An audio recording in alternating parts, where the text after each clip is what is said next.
Good Morning Business.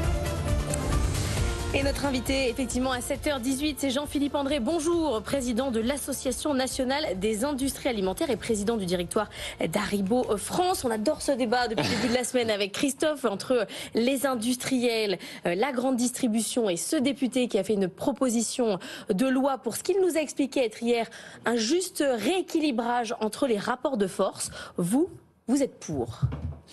Oui, on est pour. Vous avez cité le mot de rééquilibrage. Vous savez, dans les écosystèmes, dès qu'il y a des déséquilibres, en fait, soit par la loi, soit par d'autres trucs, on essaie de remettre de l'équilibre.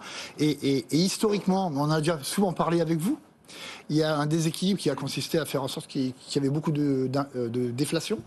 Cette déflation a appauvri et a mis à risque une filière. Là où on se parle en ce moment, tous les gens sont au petit déjeuner, tout ce qu'il y a sur leur table... C'est vous, c'est les industriels. Non, c'est pas que nous, c'est toute une filière. Ouais. Il y a des centaines de milliers d'agriculteurs, il y a des milliers de supermarchés et d'hypermarchés, il y a nous au milieu, et il y a un déséquilibre qui s'est passé là-dedans, notamment pour nous, de la perte de marge très très forte sur les différentes années.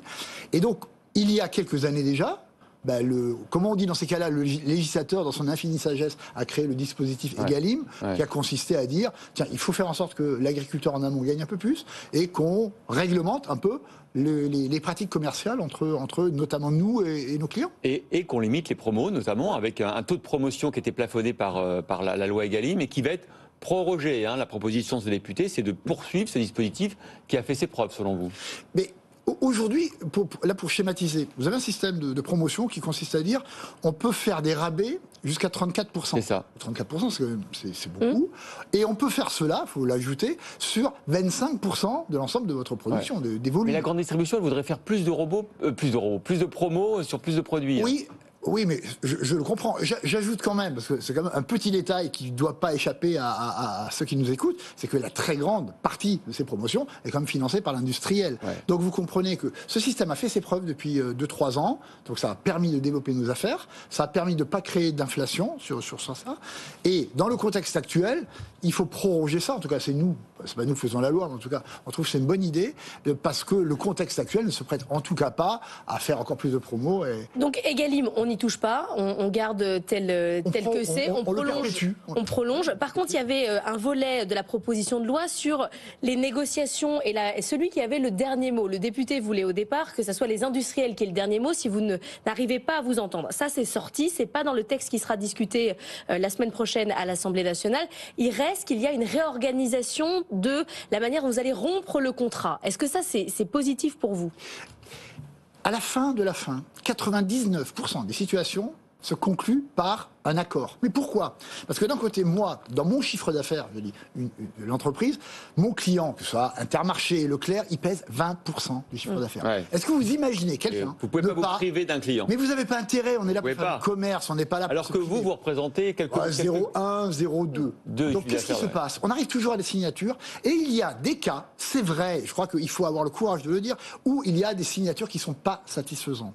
Et donc, en général, au 1er mars, qu'est-ce qui se passait ? On était obligé pendant des mois et des mois, parce qu'il y a des règles de préavis, on est dans un pays où on est codifié par le code du commerce, on était obligé de pratiquer les anciens prix. Vous comprenez bien qu'aujourd'hui, dans les périodes où il y a de l'inflation à 10%, c'est impossible. Donc on dit simplement une chose, il faut faire en sorte qu'on aille au bout des négociations, on signera. Mais si, dans un cas de figure, il y avait un industriel qui dit « à ces conditions-là, je ne peux pas », on prend le temps, on discute ensemble, on va peut-être même voir le médiateur, et peut-être dans un nombre infinitésimal de cas, si je dois rompre, je peux rompre. Ça remet de l'équilibre. Et j'arrête de fournir au prix ancien. Oui, j'arrête de fournir au prix ancien. Je prends l'exemple en ce moment, j'explique. Mais il s'en fiche, Leclerc, il n'aura pas des bonbons Haribo chez lui, il prendra des bonbons d'une autre marque si vous faites ça. Mais moi, je crois que tout le monde a envie que M. Leclerc ait des bonbons Haribo. Je crois que tout le monde a envie qu'il ait les meilleurs produits, les meilleures marques, lui, M. Intermarché, etc. La seule chose, c'est que quand j'ai un chiffre d'affaires mensuel, de l'ordre de 15 millions avec un distributeur, dans le monde ancien, mais le monde ancien, c'était il y a 2 ans à peine, je discutais pour 1%. Alors, l'enjeu entre nous, c'était, est-ce que j'arrive à passer 150 000 € de coûts d'un mois sur l'autre ou pendant quelques mois ? Aujourd'hui, quand c'est 10%, faites le calcul, on est à 1,5 million 1,5 €. Et vous comprenez que les trésoreries de nos entreprises ne peuvent pas se payer ça. Jean-Philippe André, je vais me faire l'avocat du diable parce qu'on reçoit aussi à votre place Monsieur Leclerc, Monsieur Super U, Monsieur Intermarché. Ils nous disent Haribo, il exagère, il nous propose des hausses de prix de 24%. Le prix du sucre n'a pas augmenté de 24%. Est-ce que vous n'en profitez pas de cette période d'hyperinflation pour faire passer effectivement ce que vous n'arriviez pas à faire passer au cours des années précédentes? Moi, je ne suis pas là pour parler de ma société. Je suis là. J'ai une casquette Agna. Mais comme vous me provoquez là-dessus, nous, on n'a pas augmenté nos prix depuis février de l'an dernier. Depuis février. Et il est avéré que le sucre a augmenté, pas de 25%, le sucre, de 100%.